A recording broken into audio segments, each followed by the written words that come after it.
Daniel capítulos 4 al 6. Seguimos en la primera parte del libro de Daniel y en esta parte vemos cómo se remarca el tema de que Daniel y sus compañeros salen triunfantes de una dura prueba y los mismos paganos dan gloria a Dios. En estos 3 capítulos veremos un contraste entre 2 reyes orgullosos, que son padre e hijo, que son los reyes de Babilonia, y cómo cada uno, dependiendo de cómo actúa ante su arrogancia, ante su soberbia, acaba de una forma o de otra.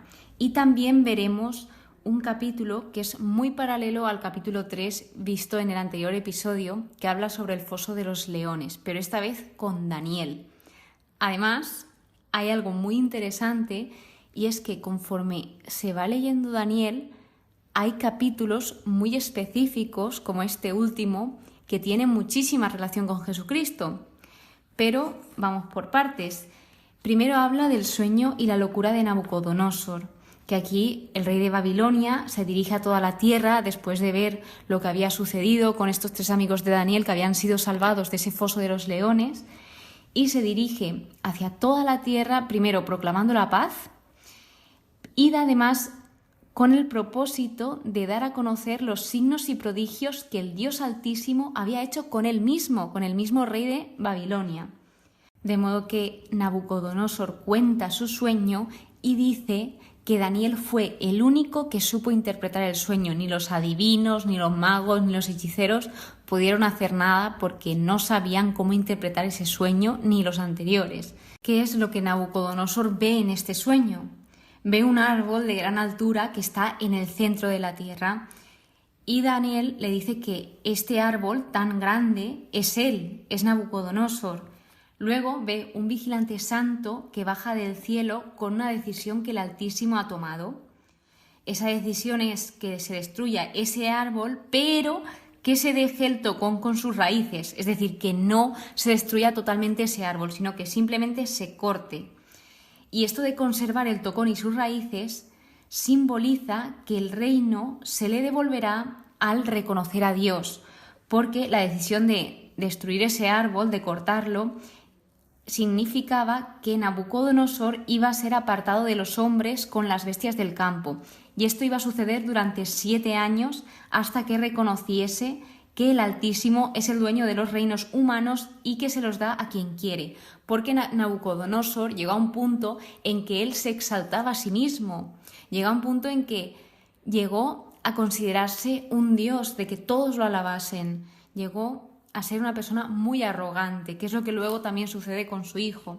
Entonces se le viene esta lección, este sueño, y Daniel le dice: acepta mi consejo, expía tus pecados con obras de justicia y tus delitos socorriendo a los pobres, para que tu felicidad sea duradera. Esto es un consejo, como todo. Cada vez que nos dan un consejo, nosotros o lo tomamos o lo dejamos, pero ahí está el consejo. Tenemos que ser capaces de discernir si un consejo pues, nos puede ayudar o nos puede entorpecer. En este caso, el consejo de Daniel era para el bien de Nabucodonosor, pero este no hizo caso. La arrogancia le cegaba. Así que este sueño se cumple a los 12 meses, que se ve que tuvo un gran periodo de tiempo para reflexionar este sueño, a lo que parece que no hizo ni caso porque seguía exaltándose a sí mismo. Y luego, de los versículos 31 al 34, narra Nabucodonosor su testimonio, porque efectivamente le sucedió todo lo que indicaba en ese sueño. Y él narra el testimonio diciendo que levantó sus ojos al cielo y recobró la razón, bendijo, alabó y glorificó al que vive por siempre. Su poder es eterno y su reino perdura de edad en edad.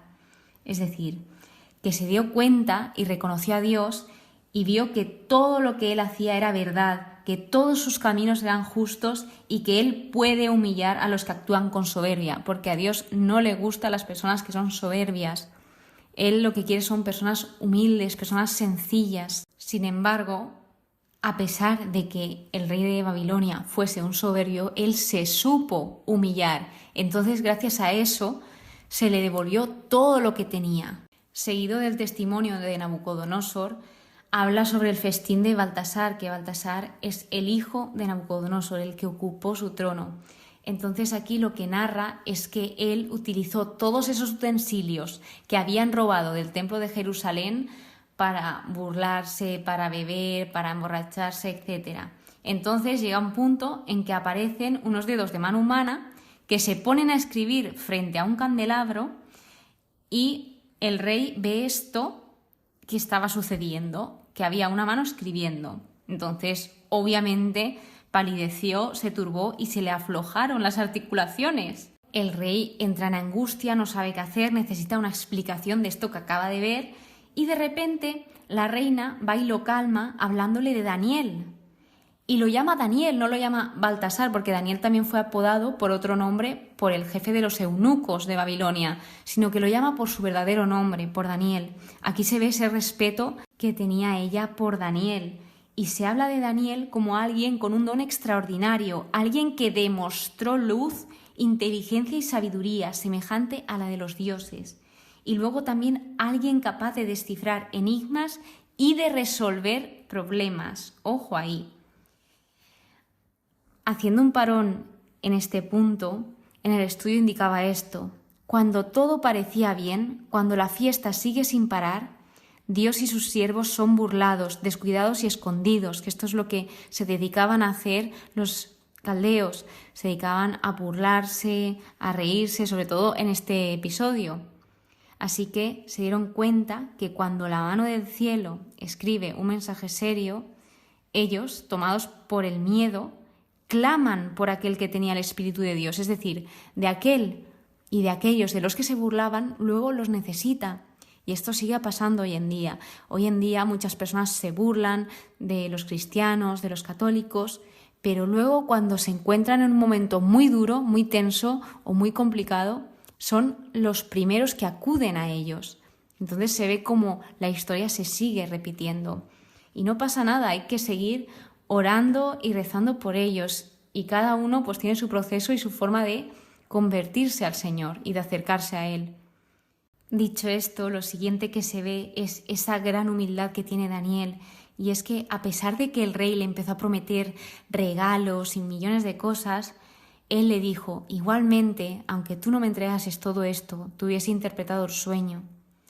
Le empieza a hablar de que el Dios Altísimo le dio a su padre Nabucodonosor soberanía, poder, fama y honor, que todo lo que tuvo su padre no fue gracias a él, sino porque Dios se lo concedió y se lo dio. Entonces, lo que le vino a decir es a dar esa lección de lo que le sucedió a su padre, de que a pesar que él tenía todo esto, se volvió soberbio y arrogante. Entonces, al volverse de esta manera, fue destronado y apartado de su gloria, hasta que reconoció al Dios Altísimo. Y aun sabiendo todo esto, su hijo se había rebelado contra Dios, había profanado sus utensilios, se había burlado, había alabado a dioses que ni veían, ni oían, ni entendían. Y además, aun sabiendo esto, no había honrado al Dios que tenía en sus manos su vida y todos sus caminos.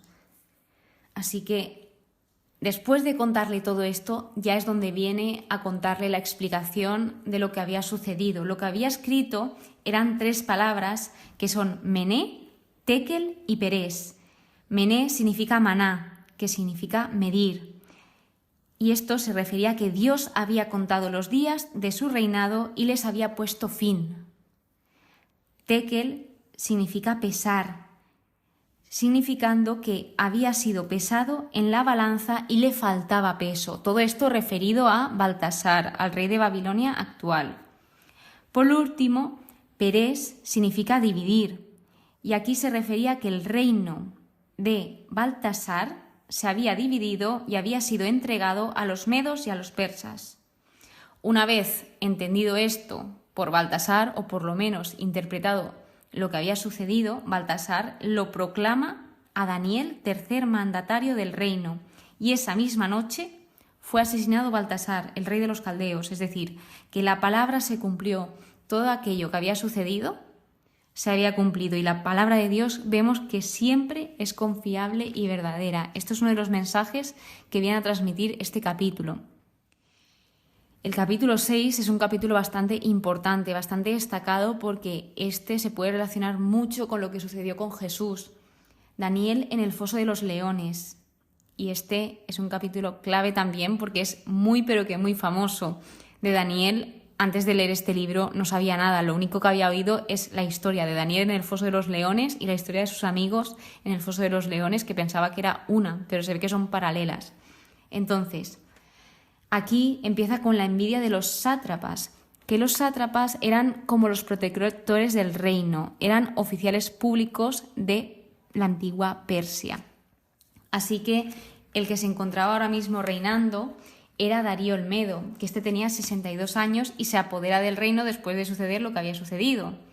Entonces habían 120 sátrapas bajo el mando de 3 ministros a quienes debían rendirles cuentas, que de estos 3 ministros Daniel era uno de ellos. Habla sobre Daniel y dice que Daniel sobresalía y el rey proyectaba ponerlo al frente de todo el reino. Entonces aquí que viene la envidia. Y los ministros y los sátrapas buscaban algún motivo de acusación, pero no lo encontraron porque era muy leal. O sea, en ningún momento Daniel había hecho mano de la corrupción, había oprimido a alguien, había mentido, no encontraron nada de lo de que acusarle. Entonces dijeron, bueno, como lo conocían, tuvieron que inventarse algo y lo conocían tan bien que dicen, bueno, pues vamos a hacer algo que vaya en contra de su religión o que tenga que ver con sus creencias. Así que van al rey, que también lo conocían perfectamente y sabían lo que le gustaba y lo que no, y le aconsejan un edicto real con una prohibición, que en 30 días la oración a cualquier dios u hombre fuera del rey sería arrojado al foso de los leones. Y esto es una ley irrevocable. Quien orase a alguien que no fuese al mismo rey, ojo al dato, que interpretaban que el rey era como un dios. Y claro, esto al rey le encantaba oírlo. Entonces él lo firmó. Así que solo podían realizar oraciones hacia el rey actual. Obviamente Daniel, una vez ve esto y lo escucha, él sabía que la cosa más segura que podía hacer era obedecer a Dios. Y él continúa su vida de oración. Él no iba a dejar de orar porque se proclamase algo en contra de sus creencias, sino que él sí que era fiel a todo. Y él vivía allí en Babilonia, pero él era fiel a su Dios. Es decir, él obedecía a los generales, al rey, etcétera, pero ponía a Dios por encima de ellos. Él respetaba a Dios mucho más que a todos ellos, que a ellos también lo respetaba. Entonces, vemos cómo decía que Daniel oraba 3 veces al día, se arrodillaba para orar y dar gracias a su Dios, como había hecho siempre. Aquellos hombres llegan de repente y sorprenden a Daniel orando y suplicando a Dios. Obviamente esos hombres sabían que Daniel oraba y sabían lo fiel que era Dios, por eso proclamaron esa ley. Así que el rey, cuando Daniel fue llevado a él, se disgustó mucho e se propuso salvar a Daniel. Pero los otros lo habían pensado todo, entonces le dijeron al rey, no, acuérdate que esta ley es una ley irrevocable. Entonces Daniel se encuentra en ese foso de los leones donde el rey, antes de ser echado, le dice a Daniel que tu Dios, a quien sirves tan fielmente, te librará. Y este versículo me apasiona porque es tan bonito. Primero se ve cómo el rey confía en Dios y confía en esa fidelidad que Daniel tiene hacia Dios, diciendo, Daniel, tranquilo porque tu Dios te va a salvar de esta. Entonces vemos cómo esto tampoco le sentó bien al rey, porque el rey pasó la noche en ayunas sin recibir concubinas y sin poder dormir.